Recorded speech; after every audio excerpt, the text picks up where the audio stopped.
Добро утро од прекрасниот центар на градот Скопје. Се наоѓаме во непосредна близина на Националната опера и балет. Тука пред, можам да кажам, операта и балетот ќе има еден прекрасен концерт во рамките на 45-тото издание на фестивалот Скопско лето. Скопско лето без ансамблот за народни ора и песни Орце Николов мислам дека нема да помине. Ке разговарам со Сашо Козаревски, директор на ансамблот. Добро утро, Сашо, како сте? Добро утро. Еве, убаво, како и секојаш, во топло скопско утро. Ке вибрираат ли вечер буквално сите играорци и оние што ја сакаат народната песна и што навистина 79 години една традиција на ансамблот Орце Николов? Орце Николов е од самите почетоци на Скопско лето. Чест нешто и оваа година на јубилејното 45-то ќе дадеме свој придонес.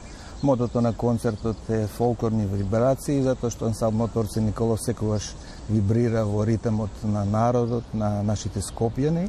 И се обидуваме во рамките на Скопско лето, а и ансамблот Орце Николов секогаш бара нови простори, а еден од тие простори е оваа колонада прекрасна пред Националната опера и балет, каде што ќе се обидеме да им пренесеме нешто од новите генерации на Орце Николов. Вечерва во 20 часот и 30 минути? Во 20 часот и 30 минути. Мислам дека ќе ги одвоиме малку од секојдневните активности, од спортските активности кои што се присутни, ете малку да се дружиме со фолклорот. Така.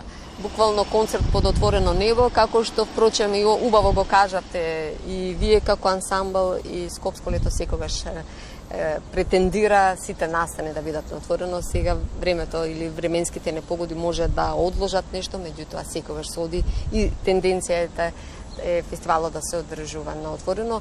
Орце Николов, знам дека како ансамбл вечерва сте тука во Скопје, во центарот на градот, меѓутоа понатаму каде продолжувате? Имаме активности, главно се оваа година се ориентираме на нашите простори.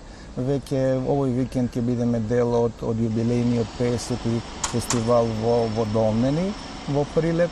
Исто така во месец август ќе имаме гостување и во Сремска Митровица и во неколку градови во Војводина, затоа што има таму наши селеници и цениме дека е период каде што требаме малку да ги посетиме и на нивните корени овдека. Така, нашиот фолклор, знам дека сте сведок, сте буквално оделе широм светот, препознатив е, го сакаат и секогаш има еден, како велиме ние, громогласен аплауз.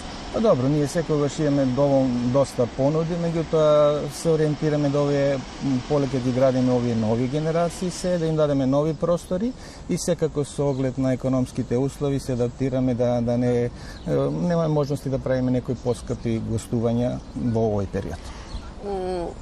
Кажавте млади, меѓутоа ме интересира, сакаат ли младите? Имате ли нови млади членови кои што ќе ги направат првите чекори во ансамбл? Има секогаш, има се, меѓутоа ковидот исклучително негативно влијаеше во овој период. Знаеме дека нажалост и доста од нашите граѓани се иселуваат, тоа се присутни во образованието, а секако и кај нас.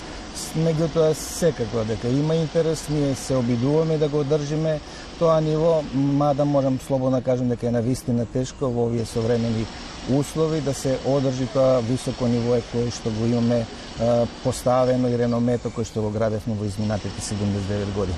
Следната година 80. Јубилеј навистина, како велиме, достоен и верувам дека можеби во текот на целата година или веќе течат подготовките. Како ќе го Ние сме веќе почна подготовките се, веќе работиме на одредени сегменти затоа што сме сепак една организација која што нема доволно средства за да може да веднаш да реагира и да направи, треба подолг период за да нешто се направи. Има бројни генерации кои што не задолжија, јубилеј кој што навистина тежи. И мислам дека ќе се обидеме да дадеме свој придонес како и секогаш да во овој чудесен свет на фолклорот да го одбележиме овој 80 годишни јубилеј затоа што навистина тежи и овој јубилеј кој што и илјадници членови кои што дадоа значаен придонес во ова културно милје на живење во градот, Републиката и пошироко. Така. Така почнавме, така ќе го завршиме вечерва. Повелете тука на овој прекрасен простор. Сашо, повтори уште еднаш да ги поканиме. Ансамблот Орце Николов под мото фолклорни вибрации, заедно да вибрираме со нашиот фолклор и со членовите на ансамблот Орце Николов на јубилејното 45-то Скопско лето. Ви благодарам за директното вклучување во утринската програма. Се гледаме во следна прилика. Навистина имате многу настани, има многу повод за да сите тие информации ги споделиме со јавност. Ние сме благодарни на Македонска телевизија за сето она што ги има забележено во изминатите децении и сигурен сум дека ќе понудиме и на вашите гледачи и на граѓаните уште многу нови содржини. Благодарам уште еднаш.